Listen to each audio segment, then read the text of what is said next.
Assalamualaikum warahmatullahi wabarakatuh. Selamat siang, salam sejahtera buat kita semua. Hari ini kita akan mempelajari sesuai RPS kita adalah farmakologi herbal part 1 ya.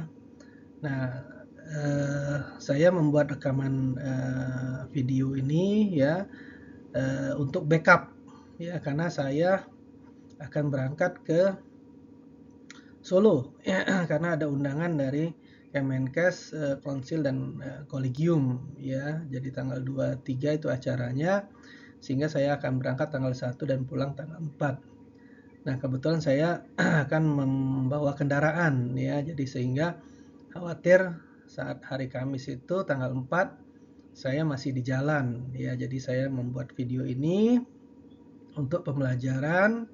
Tetap mahasiswa masuk dari LMS ya, saya akan mencoba juga karena LMS ini kan baru ya. Saya juga belum tahu apakah ini berhasil atau tidak ya, kita coba. Kalau tidak berhasil ya kita melewat manual ya, nanti teman-teman share ya di Zoom ya. Nah, tapi sementara saya coba melalui share video ya, share video dari LMS. Nanti saya pas jamnya saya aktifasi ya, saya berhenti dulu ya, nanti lanjut mendengarkan video yang saya buat ya. Mudah-mudahan saya sudah mendekati Jakarta ya, karena nanti saya juga sorenya ada ngajar, malamnya ya ngajar proposal ya. Nah, ini part 1 ini dasar ya. Di sini ada yang kalau misalnya yang belum kenal saya ya, karena kemarin ada mahasiswa dari RPL ya. Nah, mungkin saya sekilas menjelaskan tentang saya ya. Profil saya RM Alfian ya, BRM ini gelar non akademik ya, Batra Ramuan Madya. STRKes ini adalah saya sekolah di fisioterapi Universitas Binawan. Nah, ST ini adalah sarjana teknik elektro ya di Unsri Universitas Sriwijaya Palembang, dan SUD ini Nalanda ya, Institut Nalanda. BIMED ini adalah Jiangxi University of Chinese Medicine di China. Dan MSc ini adalah S2 Herbal Medic Universitas Indonesia ya. Nah, RM ini kepanjangannya bukan rumah makan ya. Ini Raden Muhammad ya, kalau di Palembang tuh ada gelar namanya Raden Muhammad ya. Nah, saya kelahiran Palembang ya 7 November 1980. Jadi muka bisa menipu ya, karena banyak orang bilang saya nggak percaya umur saya segitu ya. Di Jiangxi pun dikira saya masih 27-an ya, muda banget ya.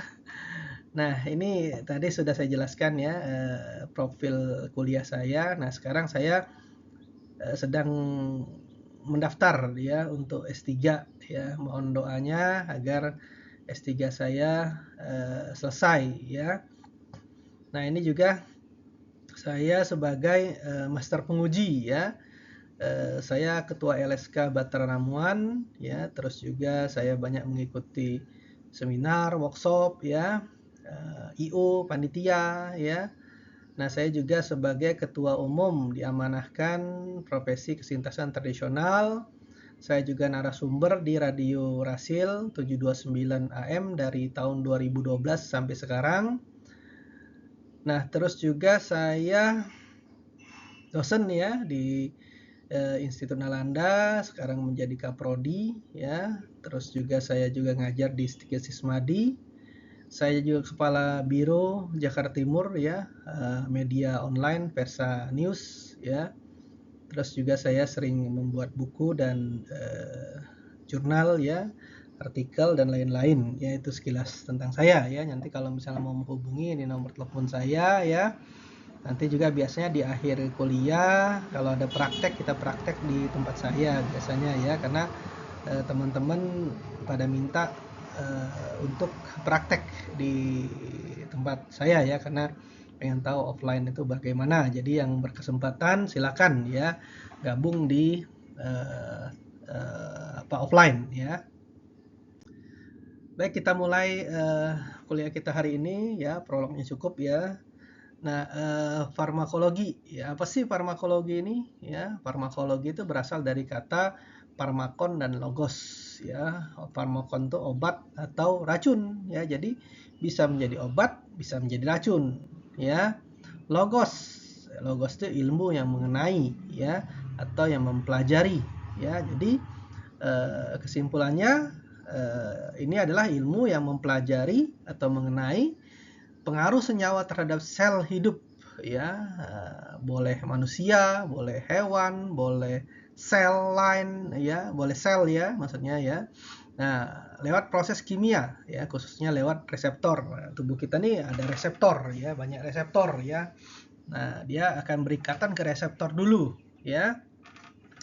Nah, dalam ilmu kedokteran, senyawa tersebut disebut obat dan lebih menekankan pengetahuan yang mendasari manfaat dan resiko penggunaan obat. Ya, nah di sini ada cabangnya farmakologi, ya, farmakokinetik, bagaimana tubuh mempengaruhi obat. Nah, biasanya kita di herbal tidak membahas farmakokinetik, karena herbal ini banyak senyawa, ya, multikompon, ya, sehingga tidak bisa dihitung, ya, waktu paruhnya. Ya, kalau obat medis dia monokompon kecuali dibikin isolat ya, bisa aja ya.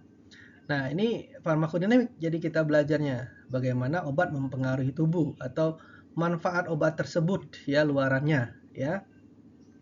Nah, ini ada buku yang saya buat ya, materi pembelajaran uji kompetensi level 4 ya. Ini ada 600 halaman kalau nggak salah, saya lupa ya.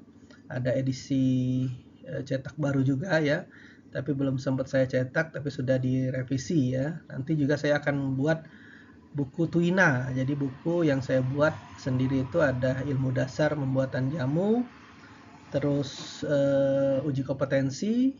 Nah, saya masuk ke ilmu Tuina nanti ya. Dari dasar Tuina, Rofa, Anfa, Ichicun Tuifa ya, Kunfa, Neva, sampai Banfa ya, sampai kretek-kretek itu ya. Nanti baru kasus ya, tapi dasar dulu nanti kasus. Nah, nanti setelah itu saya usahakan setiap 1 tahun atau 1 semester, kalau saya nggak sibuk, saya buat 1 buku ya. Nanti ilmu jamu itu masuk ke farmakologi habis itu ya, nanti yang saya buat kemarin ya. Oke, ini motivasi ya buat yang lain, teman-teman ya, semangat ya. Oke, lanjut. Obat itu apa sih ya? Obat biasa digunakan atau senyawa yang digunakan untuk mencegah, mengobati, mendiagnosis penyakit atau gangguan atau menimbulkan suatu kondisi tertentu ya. Misalnya bisa membuat infertil, tidak subur ya, melumpuhkan otot rangka selama pembedahan. Nah, biasanya anestesi ya, atau jika diberikan pada organisme itu memiliki efek mengubah fungsi tubuh ya. Jadi obat nih bisa digunakan seperti ini ya. Bagaimana dengan mendiagnosa penyakit tertentu? Misalnya kita coba ya herbal ini ya, ada nggak reaksi dengan penyakit ini ya, misalnya virus atau bakteri ya, dan lain-lain ya. Biasanya menggunakan sel lain ya.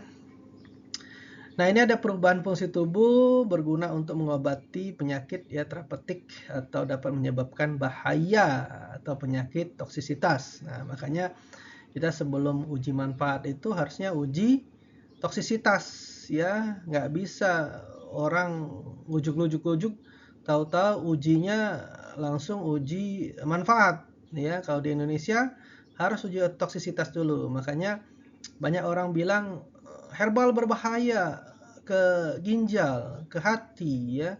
Nah, iya, kalau dia tidak belajar, dia hanya dengar dari orang dan tidak sama tubuhnya yang bermasalah, akhirnya menjadikan toksisitas ya. Nah, makanya kita perlu belajar di sini ya, teman-teman di sini belajar ya, tujuannya itu ya, tidak sembarangan ya menepis isu bahwa herbal itu berbahaya, nanti merusak ginjal, merusak hati ya, padahal banyak pasien saya yang dari fungsi ginjalnya turun ya, sekarang fungsi ginjalnya bagus. Ada yang mau cuci darah nggak jadi, ya. Ada juga yang SGOT, SGPT-nya tinggi, ya, sampai 600, ya. Nah, dikasih herbal normal. Nah, apakah itu membuktikan dia bermasalah? Tidak, ya. Asal kita paham, ya. Asal kita tahu ilmunya. Nah, jadi kalau menurut saya itu oknum, ya. Banyak yang oknum yang menggunakan BKU, ya. Ada herbalnya, ada kimianya, ya. Nah, dan kimianya itu biasanya kortikosteroid masuk ya, dexamethasone dan lain-lain. Akhirnya jadi munfis, ya, jadi rusak ginjalnya, ya, heparnya kena, ya, lambungnya luka, ulkus, ya. Nah, disitulah permasalahan akhirnya terjadi, ya, akibat dari oknum, ya, kalau menurut saya, ya. Oke, kita lanjut, ya. Nah, toksisitas itu ada yang akut, ya. Kita bisa menggunakan LD50 namanya, ya. Jadi kematian lethal dose, kematian 50% mencit, ya, atau tikus, ya. Ada juga toksisitas subkronis, ada yang kronis, ya, yang lebih lama, ya. Ada yang mutagenis, ya. Jadi misalnya kita berubah, ya, bermutasi, ya. Ada lagi yang teratogenik, ya. Teratogenik misalnya dia makan obat, ya, tahu-tahu jadi bayinya cacat, ya. Jadi ke tubuhnya aman tapi bayinya cacat. Nah, makanya kita itu harus eh, uji uji ini dulu, ya, uji toksisitas dulu, ya.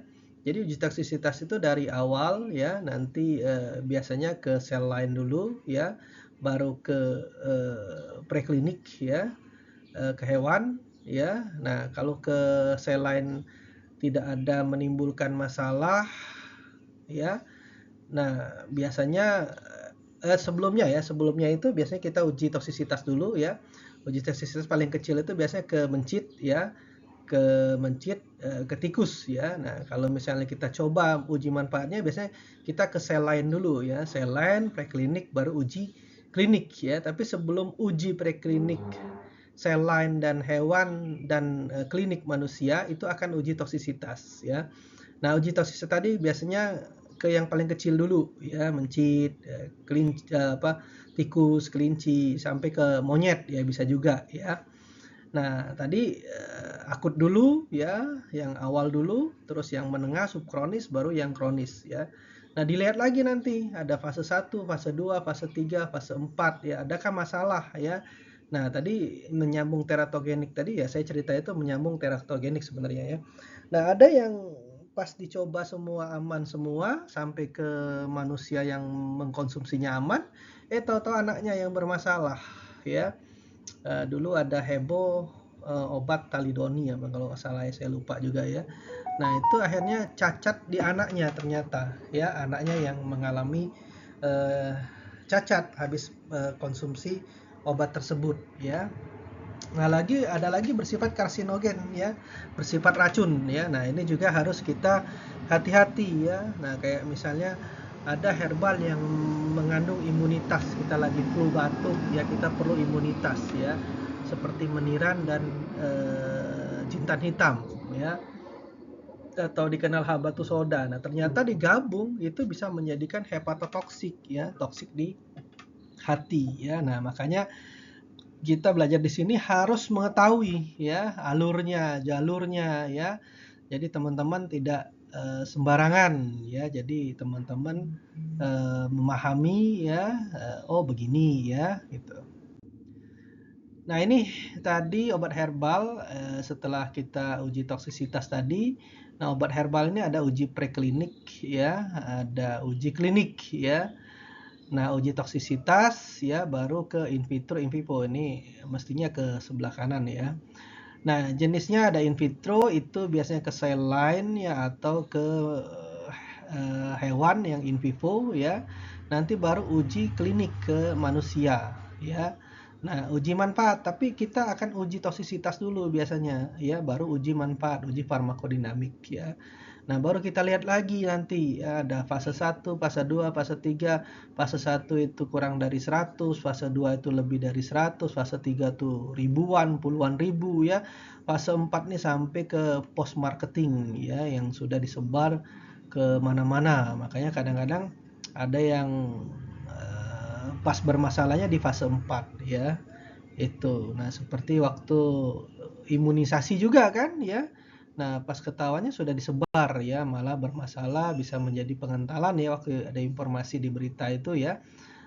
Apa tuh saya lupa ya, imunisasi apa itu ya, yang kemarin beritanya heboh ya. Pabriknya sendiri yang memberitahukan ya, itu. Nah, farmakologi herbal adalah bidang ilmu yang mempelajari, jadi kita simpulkan ya, farmakologi herbal itu apa? Ya karena kita ngomong herbal berarti bidang ilmu yang mempelajari penggunaan tanaman obat dan bahan alam lainnya untuk tujuan pengobatan. Ya, bidang ini melibatkan identifikasi karakteristik ya, terus dan pengujian bahan-bahan alami untuk menggunakan dalam obat-obatan ya, dalam penggunaan obat-obatan ya. Nah, studi ini juga mencakup pemahaman tentang efek dari farmakologis ya, dari bahan alam dalam tubuh manusia serta mekanisme kerjanya ya. Tujuan utamanya adalah untuk menyediakan ya alternatif pengobatan yang aman, efektif ya. Memahami dasar-dasar ilmiah di balik penggunaan tradisional bahan-bahan alami dalam pengobatan ya. Jadi alternatif ya, karena selama ini herbal ya bermanfaat ya, karena saya menggunakan herbal Indonesia udah lama ya, saya udah praktek 15 tahun ya. Nah, itu makanya teman-teman harus mengkombinasikan pembelajaran ini ya. Jadi ada herbal untuk organ ya. Di TCM pun juga sama ya. Ada keterampilan ya untuk muskuloskeletal ya, atau neuro untuk akupuntur misalnya, moksa untuk hangatkan ya, dan lain-lain ya. Itu sangat bermanfaat kalau kita kombinasikan ya, sehingga akan dapat clue-nya ya. Oh, ini cepat dengan ini, oh cepat dengan ini ya, itu. Nah, barusan tadi ada pasien ya, nelpon saya, pasien lama, Pak, kaki saya nih bengkak. Memang dia ada gula ya, diabetes ya. Bengkak, ada luka. Nah, saya takut infeksi nih luka karena bengkak merah. Maka saya bilang, Bapak coba cek dulu deh HbA1c-nya, takutnya gulanya tinggi. Dia minta lintah ya. Nah, tapi saya nggak mau, Bapak HbA1c-nya dulu ya.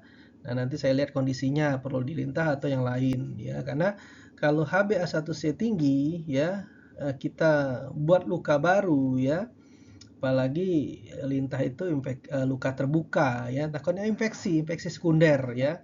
Akhirnya dengan gula yang tinggi susah sembuh luka tersebut ya. Akhirnya terjadi infeksi sekunder. Nah, bagaimana cara kita? Ya bisa kita jarum sementara ya dengan elektrik ya, untuk melancarkan aliran darahnya ya, buat Qi dan blood ya. Kalau di TCM tuh Qi dan Shui ya. Jadi untuk melancarkan itu, terus kita moksa untuk menghangatkan ya, karena jarum akupuntur yang kecil ya, lebih aman ya. Kalau lintah dia segitiga ya. Nah, makanya kita harus tahu nih kondisi pasien ini perlu nggak gitu. Padahal lintah itu bagus ya untuk melancarkan aliran darah, tapi efek sampingnya berbahaya ya kalau ada masalah. Nah, makanya kita harus tahu ya, sebagai pengobat tradisional ya, jangan asal ya, maksudnya ya. Oke, kita lanjut ya. Jadi banyak kasus nih, kalau kadang ngomong sudah ngomong satu panjang kalau nggak dibatasin dengan PPT ya. Kadang ya teringat cerita pasien, teringat yang kondisi kasus ya, kadang-kadang gitu ya. Tapi nggak apa-apa kalau mau jadi pertanyaan ya, silahkan ya. Pengalaman saya ya 15 tahun dah bisa jawab lah, insya Allah bisa jawab ya. Lanjut ya. Nah, ada aspek penting dari farmakologi herbal ya. Tanaman obat ini diidentifikasikan, diklasifikasikan berdasarkan morfologis bentuk tanaman ya, anatominya dan kandungan kimia ya. senyawa bioaktif dalam tanaman seperti, nah ini metabolit sekundernya, kita waktu itu belajar di jamu 1 sudah ya. Ada alkaloid, ada flavonoid, terpenoid, ya, ada polifenol ya, atau antioksidan ya. Nah, di ekstraksi ada pelajaran efek farmakologisnya ya. Ini metabolit sekundernya. Kalau primernya untuk kebutuhan tanaman tersebut ya. Nah, ada lagi apa ini? Penelitian farmakologi herbal berfokus pada memahami bagaimana senyawa bioaktif ini bekerja di tingkat molekuler dan seluler ya, untuk menghasilkan efek terapeutik untuk pengobatan ya. Sebuah tanaman atau ekstrak herbal dapat digunakan sebagai obat ya, harus melalui berbagai tahapan uji ya, tadi uji preklinik, klinik ya, untuk memastikan efektivitas dan keamanannya ya. Keamanan nomor 1 ya. Nah, baru uji efikasi ya. Seperti dulu tuh heboh kulit manggis ya. Kulit manggis tuh memang bagus, antioksidannya sampai 12.000 ya.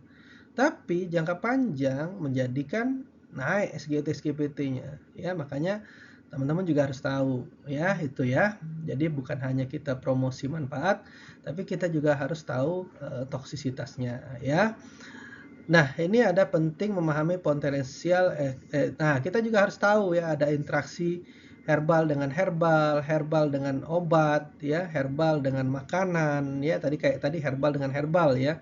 Meniran dengan jintan hitam ya. Bawang putih dengan antikoagulan lain, misalnya warfarin ya, bisa ngencerkan darah ya. Apalagi herbal dengan makanan misalnya ya, bawang putih dengan seledri ya. Nah, risiko pendarahan ya, misalnya ibu hamil nggak boleh kunyit ya, karena melancarkan alir darah ke rahim, jadi kontraksi dia. Nah, ini harus kita tahu juga ya. Nah, ini ada standarisasi ekstrak tanaman, memastikan konsistensi dan potensi obat herbal yang melibatkan pengukuran konsentrasi senyawa aktif dan kontrol kualitas ya. Jadi kita harus ada standarisasi ya. Standarisasinya tuh harus jelas ya. Kemarin kita udah belajar di jamu 1 ya. Kualitas, standarisasi ya, dan lain-lain ya. Nah, nanti dibahas juga di jamu 2 ya. Kan ketemu saya juga di jamu 2 ya, di hari Jumat ya. Lanjutan dari jamu 1 ya.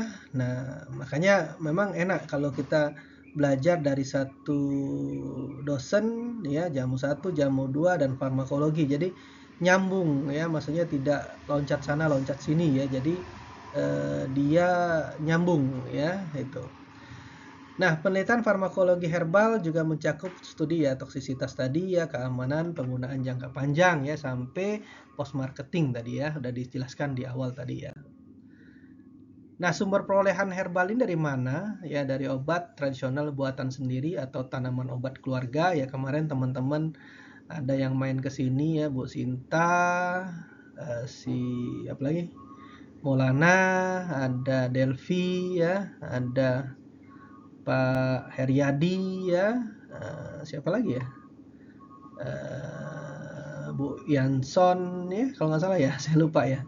Nah, itu ada eh melihat tanaman toga ya di situ ya. Nah, tanaman toga dan sekarang lebih banyak ya, lebih banyak saya tambahin lagi ya. Jadi anak saya tuh senang banget ya lihat apa tuh bunga telang ya, lihat kebunku ya.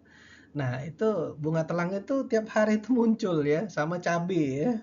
Jadi tiap pagi tuh dia senang dipetikin dia, dikeringin dia, jadi daun apa, jadi teh ya. Jadi saya kalau ada tamu saya siapin ya bunga telang dengan jeruk lemon. Nah, itu enak banget ya. Dia kan kalau apa dipanaskan kan dia biru ya, tapi kalau dikasih lemon dia agak bening-bening terang itu ya, ungunya ya. Nah, itu yang lebih enak ya. Atau kita tambahkan lagi bunga-bunga lain ya. Kalau saya juga ada teh yang daun ya. Nah, terus cabai ya. Nah, jadi cabai untuk masak nggak perlu lagi cabai hijau, kemarin banyak banget ya. Bikin ayam cabai hijau ya, enak banget ya. Jadi kemarin saya nambah lagi cabai, nambah lagi. Nah, cuman buah-buahan agak susah di sini ya. Karena di depan itu kayak pinggir kali ya. Jadi kalau kita buah-buahan tikus ya, repotnya tikus ya, kecuali pisang ya, pisang nah aman. Ini alhamdulillah pisang dari pesantren ya, berkah ya. Jadi saya punya pesantren, saya bikin gratis ya. Nah, ini pisangnya diambil dari sana. Pisang apa? Tanduk ya, manis banget ya. Ya kalau misalnya nanti teman-teman datang, kayaknya kemarin tuh saya hidangin nggak ya pisang ya. Nah, itu pisang kebon ya. Nah, terus kelapa ada dari pesantren juga, singkong ya, ubi, singkong nggak tahu tuh. Kayaknya ditebas oleh orang kayaknya. Kan kalau di sini kan tiap bulan ada pembersihnya dari pemerintah ya, pasukan oranye ya. Nah, itu kayaknya ketebas ya nggak sengaja ya. Nah, pepaya belum, ini lagi saya tanam ya, lagi mudah-mudahan berbuah. Nah, kemarin juga daun ketumbar itu mahal ya kalau teman-teman makan di Po ya, Po bla bla bla ya di Kelapa Gading itu mahal banget loh daun ketumbar itu. Dan kalau kita makan dengan mie ya itu enak banget ya. Nah, saya nanam akhirnya daun ketumbar ya, karena mahal banget ya, itu. Enak ya kita bikin untuk mie ya, hidangan lamien misalnya atau yang Filipin ya.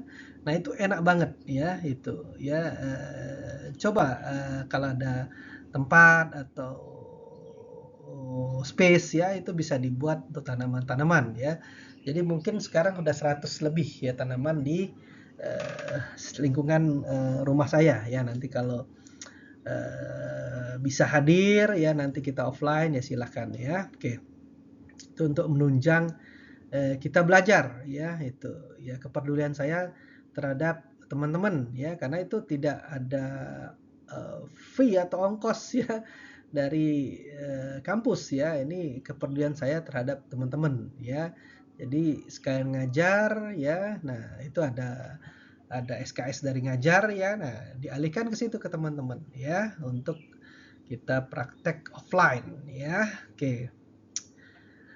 Nah, ini ada juga pembuatan tradisional dari pembuatan jamu, herbalis ya. Herbalis ya, herbalis ini orang yang telah mengetahui untuk meracik segala macam ya. Nah, seperti saya udah paham tentang farmakologi ya, untuk ngeracik. Nah, teman-teman waktu itu kan ada belajar ngeracik ya si Delphi ya, waktu itu belajar ngeracik ya. Nah, ada lagi buatan industri ya yang skalanya skala besar ya, biasanya untuk diperjualbelikan. Nah, saya juga ada yang sudah saya BP POM, ada yang 6 ya, tapi yang baru produksi satu, yang satu lagi katanya di Batan lagi ya. Jadi sudah ada 2 produksi ya, mudah-mudahan segera ya. Jadi bisa teman-teman gunakan. Yang satunya untuk sendi ya, liftritis itu bisa juga untuk HNP. Yang satu lagi untuk sumbatan pembuluh darah buat jantung dan stroke. Itu hasilnya bagus ya. Itu nah di samping terapi ya. Nah, ini ada contoh ya karena kita belajar farmakologi, kita akan belajar tentang mekanisme kerja tanaman ini ya. Nah, ini contohnya adalah lidah buaya ya. Lidah buaya, jangan buayanya lihat ke yang lain ya. Itu ya. Jadi harus disambung. Jangan lihat lidah, jangan lihat buaya. Enggak, bercanda. Saya suka bercanda orangnya ya. Nah, lidah buaya ini nama latinnya aloe vera ya. Farmakologinya ada derivat 1,8 dihidroksy antrasena. Ya, aloin A, aloin B, aloemodin ya, ada flavonoid. Ya, efeknya di in vitro ya itu laksatif, meningkatkan volume kolon, menginduksi sekresi elektrolit dan air ke dalam lumen usus serta merangsang peristaltik usus. Nah, jadi sehingga kita gampang BAB ya. Antibakteri dan antivirus ya, aloemodin memiliki aktivitas melawan Helicobacter pylori ya, lambung ya, Staphylococcus aureus, HSV1, HSV2 ya virus ya, VZV dan virus influenza ya. Nah, itu antivirus antibakteri. Ada lagi untuk antiinflamasi ya. Antiinflamasi pasti jalurnya asam arikedonar ya. Mengurangi kerusakan pada sel Langerhans epidermis dan meningkatkan kolagen, jaringan granulisasi. Makanya kalau orang heartburn lagi sunburn ya, digunakan aloe vera ya untuk mukanya. Jadi dia luka merahnya itu berkurang ya. Ada lagi manfaatnya ya, manfaatnya itu sebagai laksatif ya, yaitu efektif sebagai pencahar dengan efek setelah 9 jam penggunaan ya. Jadi setelah kita konsumsi, nah dia akan menjadi efek pencahar ya. Ada lagi sebagai antibakteri dan antivirus ya. Tadi sudah dijelaskan ya, virus apa aja, bakteri apa aja ya. Antiinflamasi, mengurangi peradangan luka ya. Pemulihan luka karena dia tadi ada kolagen ya untuk jaringan granulasi ya. Nah, dermatitis akibat radiasi ya, bisa karena tadi sunburn ya, atau psoriasis. Nah, ini juga bisa nih tadi digabungkan dengan cerita Bu Sinta dengan fire needle ya. Memang kalau psoriasis itu kan panas, kalau heat itu kan merah tuh pasti heat ya. Nah, psoriasis ini kan dia merah ya. Merah dia ada phlegm ya, ada lembab ya, ada dem ya. Jadi agak-agak basah dikit ada dem ya, ada heat ya. Nah, makanya di clearing heat ya, dipanasin lagi ya, itu lembabnya ya. Nanti sembuh ya. Bisa juga kita kasih dengan ini ya, karena ada kolagennya tadi ya. Nah, di sini tadi laksatif itu bersifat osmotik ya, dia meningkatkan sekresi elektrolit dan air ya, sehingga ya pasti akan lebih cepat ya karena banyak jadi ya cair ya, terus merangsang peristaltik usus ya untuk gelubuk plung ya, itu ya. Antibakteri dan antivirus tadi sudah dijelaskan di aloemodin ya, terus antiinflamasi pada jalur asam marikonen melalui sikloasinase 2 biasanya ya, COX-2 ya. Nah, ada lagi, oh ini masih lidah buaya ya, lidah buaya keamanannya kalau oral ya belum, oh ini ada, ekstrak seluruh tahun menyebabkan spasme usus, hati-hati ya kalau terlalu banyak ya, terus diari ya pasti karena terlalu cair ya, mual ya, kram dan penurunan gula darah, nah berarti anti diabetes ya. Efek samping topikal ditoleransi baik, tapi hati-hati juga kalau ada iritasi kulit ya, kemerahan, gatal, atau reaksi hipersensitivitas. Nah, biasanya kadang-kadang getahnya ini ya makanya kita suka bersihin dulu getahnya ya kalau nggak gatal ya. Jus interaksi obat ya dengan jus aloe vera ya. Hipoglikemik tadi karena anti diabetes ya, dia bisa turun jadi gulanya ya. Terus bisa keracunan dikoksin ya, hati-hati ya. Terus dengan tiazid ya atau obat-obat diuretik ya menyebabkan kekurangan kalium ya, hipokalimia ya, terus terjadi tidak dilaporkannya ya interaksi pada penggunaan topikal dan oral ya. Reaksi yang tidak diinginkan, efek samping menggunakan kolonis dapat menyebabkan gangguan ginjal dan hipokalimia ya karena kekurangan kalium ya. Iritasi, kemerahan, hati-hati dosisnya ya. Nah, ini harus tahu dosisnya 0,05 sampai 0,2 gram per hari sebelum tidur ya, tidak dianjurkan untuk anak di bawah 12 tahun ya, hati-hati ya. Topikal larutan gel dengan setidaknya 70% alio ya, jadi 70% kadar aktifnya ya. Nah, ini bisa penyembuhan luka. Teman saya kemarin dia bikin gel dari lidah buaya, saya gel daun gaharu. Enggak daun gaharu juga ya, saya lupa ya, bukan buat lidah buaya ya. Teman dia menggunakan yang luka bakar, saya yang menggunakan luka terbuka ya. Nah, ini ada TCM-nya ya, lidah buaya ya, TCM-nya ada lidah buaya ini disebut Lu Hui ya kalau di China-nya. Nah, kalau kita belajar TCM kita harus tahu sifat dan meridiannya ya. Nah, si lidah buaya ini Lu Hui ini dia rasanya pahit, sifatnya dingin ya, meridian liver, stomach dan liver, stomach, low intestines ya, usus kecil ya, saya lupa jadinya. Terus large intestine ya, usus besar ya. Kalau SI baru small ya. Nah, ini kadang-kadang kalau sudah campur-campur ilmunya nih, kadang masuk sana masuk sini ya kepalanya ya. Ilmu fisioterapi, ilmu herbal medik UI, ilmu TCM ya, ilmu patofisiologi ya. Nah, makanya kalau sudah belajar TCM nih harus dinolkan ya teman-teman ya, yang belajar lain ya. karena berbeda dengan farmakologi ya. Jadi dia bisa dia rasanya pahit, sifatnya dingin untuk menuju ke meridian liver stomach ya, dan large intestine ya, usus besar ya. Nah, ya sudah jelas tadi kan untuk pencernaan ya. Aksi TCM-nya atau mekanisme sindromnya, dia bisa menguras panas ya, drain fire ya. Terus melancarkan feses ya, purgatif sudah jelas tadi ya, menenangkan hati. Dia juga bisa membunuh parasit pada pola liver heat ya. Dia juga bisa heat konstipasi ya. Dia dapat membantu meredakan chest constraint ya bila panas dan konstipasi memberat ya. Nah, indikasi utamanya dia bisa untuk konstipasi karena panas ya, pusing, iritabilitas karena liver fire ya, karena tadi sifatnya dingin ya. Terus topical gel ya, untuk panas atau terbakar, iritasi kulit ya, jelas ya. Tadi karena sifatnya dingin, terus juga mekanismenya memang untuk liver heat ya. Nah, dia meredakan panas ya, berarti indikasi utamanya ya. Nah, kontraindikasi keamanan, hindari saat hamil dan menyusui karena ada latex ya. Diare tambah diare dia kalau lidah buaya ya, tambah mencret ya. Nah, terus ada spleens dan stomach defisiensi ya, nggak boleh ya. Karena sudah dia defisiensi dingin, tambah lagi dingin ya. Nah, tidak dianjurkan jangka panjang ya. Efek sampingnya kram perut, diare ya, hipokalemia ya, spasme, diare ya, hampir sama ya dengan medis barat ya. Reaksi kulit, hati ya, hati-hati ya. Terus interaksi obat ya dengan digoxin ya, obat-obat jantung ya, resiko toksisitas, hipokalemia ya, kurang kalium, terus diuretik juga kekurangan kalium ya. Obat oral absorpsi bila efek laksatif kuat ya, kalau dia kuat dia akan mengabsorpsi obat-obatan ya.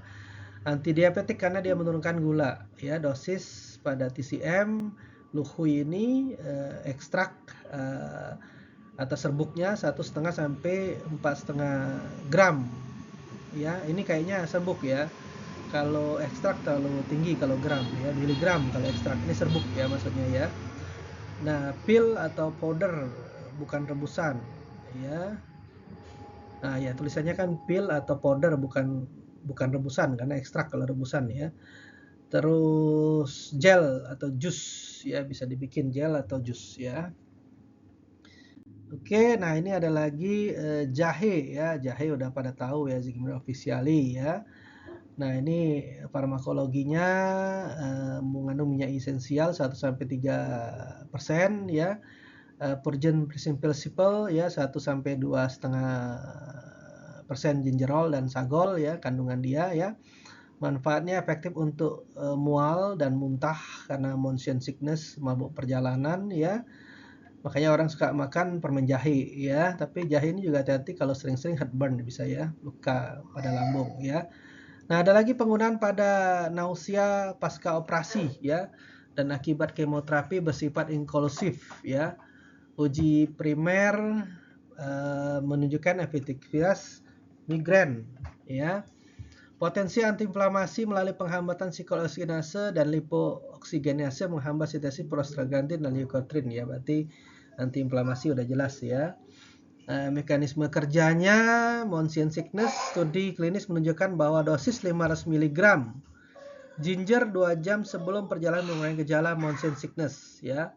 Antiematik gingerol dan sagol diduga memiliki efek lokal ya di saluran cerna, antiinflamasi, penghambat siklooksinase dan lipokoasidase. Interaksi obat berpotensi berinteraksi dengan antikoagulan, antitrombotik ya, antitrombolitik dan antitrombotik ya, dan meningkatkan NSAID ya, non steroid antiinflamasi ya, meningkatkan resiko pendarahan ya. Jadi pada golongan-golongan obat non steroid antiinflamasi ya, hati-hati ya. Nah, ini keamanannya ya, umumnya aman ya, tetapi bisa menyebabkan heartburn tadi yang saya sebutkan ya, reflux dan kembung ya. Dosis harian di bawah 6 gram, jarang menimbulkan efek samping Dosis tinggi 6 gram bubuk kering atau per hari dapat menyebabkan gangguan lambung dan ulcer, reaksi alergi mungkin terjadi. Dosis hingga 4 gram ginger kering atau hari tidak menyebabkan pendarahan, ya. Dosis tinggi lebih dari 4 gram kering, 15 gram segar dapat mempengaruhi koagulasi darah, meningkatkan resiko pendarahan pada penderita antikoagulan, ya.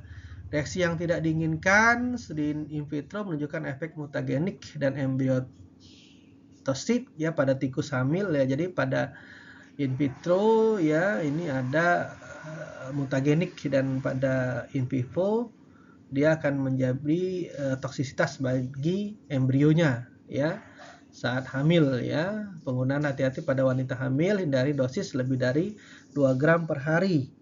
Gangguan pendarahan, penderita antikoagulan dan hipersensitivitas, ya. Ini udah jelas banget, ya. Terus juga dosis penelitian klinik penggunaan 1-2 gram bubuk kering, ya. Terus dispepsia kembung sampai 2-4 gram. Motion sickness untuk mual, mabuk daratan, ya, mabuk perjalanan 0,5 sampai 1 gram 30 menit sebelum berangkat atau setiap 4 jam jika gejala tetap, ya. Mual dan muntah bisa digunakan dosis 0,5 sampai 2 gram, ya. Lanjut, nah ini ada mekanisme TCM-nya, ya. TCM-nya ini waktu kita masih 41:25, ya. Nanti saya akan berhenti 55 menit, ya, karena kemarin ada dosen selanjutnya, ya. Jadi saya berhenti 5 menit sebelum selesai, ya. Nah, ini ada mekanisme dari TCM untuk jahe atau senjang segar, ya. Kalau ganjang itu yang keringnya, segarnya itu disebut senjang, ya. Terus sifat meridian senjang ini pedas, ya, pasti pedas, dicoba aja, ya. Hangat, ya. Nah, dia meridiannya LU, ya, lung, ya, spleen, stomach, ya. Kanjang ini pedas, panas sama, ya, meridiannya spleen, stomach, heart, lung, ya. Terus aktivitasnya, ya, untuk TCM, senjang ini lepaskan patogen permukaan, angin dingin, ya, karena dia pedas sifatnya, ya. Terus kalau orang dingin biasanya memang digunakan senjang. Makanya kalau di Moxa Dragon itu kan di punggungnya atau di perut, ya. Nah, ini akan hangatkan Chongqiao, ya, Chongqiao. Nah, Chongqiao ini ya bisa di perut tadi, ya, barusan tadi saya sebutkan, ya, di Moxa Dragon di perut, ya, Chongqiao. Atas si mual, ya, transformasi dahak, ya, netralkan toksisitas, ya. Nah, ada lagi kanjiang ini hangatkan yang, ya, usir dingin. Jadi kalau yang dia kering, ya, usir dingin, pulihkan yang kolaps, ya, hangatkan lung dan transformasi cairan, ya. Makanya memang kalau yin and yang itu mesti seimbang, tapi yang harus lebih, ya, karena yang itu sumber energi, sumber kekuatan, ya. Indikasi, tapi kelebihan juga nggak boleh, ya. Yang kelebihan banyak nggak boleh, ya. Indikasi utama ada hening simai, ya, dingin menghambat pembuluh darah. Ada tanhe atau cold pam, ya, mual, muntah, batuk, dahak encer, nyeri epigastrium. Nah, ini indikasi utamanya, ya. Jadi dia yang menyerang dingin, ya. Terus dia menyebabkan dingin, dahak dingin, ya. Ya, dahak dingin, ya, dahak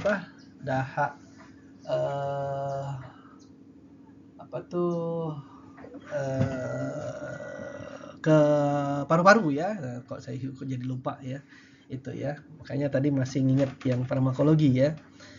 Nah, kontraindikasi dan keamanan, ya. Ada kontra panas karena defisiensi yin, ya. Panas internal, pendarahan karena panas. Nah, ini kontraindikasinya, hati-hati, ya. Ada hati-hati yang GERD, gastrit aktif, ya. Makanan teh atau jahe umumnya aman, ya. Nah, ini juga nggak boleh, ya. Terus efek sampingnya dispepsia, ya, kembung, heartburn, mulut panas, jarang ya kalau ruam ya. Interaksi obatnya dengan antikoagulan, antiplatelet bisa risiko pendarahan, antidiabetik dia bisa menurunkan, berarti si jahe ini antidiabetes ya, antihipertensi, efeknya adiktif ya, masih oke. Dosis praktek TCM umumnya senjang 3-9 gram, rebusan bisa sampai 10-30 gram untuk netralisir toksisitas. Ada kanjang ini 3-9 gram ya. Oke, kita lanjut. Ada lagi studi farmakologi obat kunyit ya. Kunyit Curcuma domestica, farmakologinya mengandung minyak asiri ya, kurkuminoid ya. Manfaatnya antiinflamasi, digunakan untuk dispepsia dan kondisi inflamasi, aktivitas antiinflamasi pada tikus dengan radang akut dan kronik, koleritik ya, merangsang produksi dan pelepasan empedu ya, kolagoga ya. Terus anti hepatotoksik ya, untuk perlindungan hati dari efek toksik ya. Karminatif kalau untuk buang gas ya. Kentut-kentut nanti kita ya. Hipolipidemik untuk kadar lipid ya, karena dia bersifat kolagoga tadi ya. Terus antiplatelet karena dia bisa mengencerkan darah, antioksidan dia bisa menangkal radikal bebas ya. Nah, mekanisme kerjanya dia menginhibisi lipooksigenase dan siklooksinase di dalam kurkumin. Nah, berarti kan ini prostaglandin ya, atau antiinflamasi ya. Terus antioksidan menangkal radikal bebas ya, yang pasti antioksidan pasti menangkal radikal bebas ya untuk proses inflamasi atau nitrit oksid ya, biasanya reaksi Gaussian spesies. Nah, itu ya biasanya di situ ya. Nah, keamanannya, efek sampingnya umum ditoleransi baik, penggunaan jangka panjang atau dosis tinggi dapat menyebabkan keluhan lambung dan sensasi terbakar ya, malah berlebihan ya. Karena dapat menyebabkan dermatitis kontak alergi ya, kontraindikasi dan peringatan, hipersensitivitas ibu hamil ya. Tadi saya sudah jelaskan bisa meningkatkan kontraksi pada rahim ya. Menyusui dan anak belum dibuktikan keamanannya, tapi hamil hati-hati ya. Dilarang pada penderita batu empedu ya, karena dia kolagoga, takutnya nyeri kolik ya. Interaksi obat secara in vitro memiliki efek antiplatelet ya. Tidak ada interaksi yang dilaporkan dengan antikoagulan atau antiplatelet pada uji klinik, namun dosis tinggi ya sebaiknya tidak diberikan ya. Reaksi yang tidak diinginkan dermatitis kontak alergi mungkin terjadi pada beberapa individu ya, ini sudah jelas. Nah, inilah tujuan kita belajar ilmu farmakologi ya. Nah, ini ada farmakologi TCM-nya lagi ya. Di sini kunyit ini disebut jianghuang ya, jianghuang. Sifat dan meridiannya pedas, pahit, hangat ya, meridian spleen dan liver ya. Aktivitas TCM-nya menggerakkan darah ya, woswe ya, melancarkan qi dan darah berarti ya, membuka kolateral ya, jadi organ cangkul itu terhubung dengan meridian dan kolateral ya.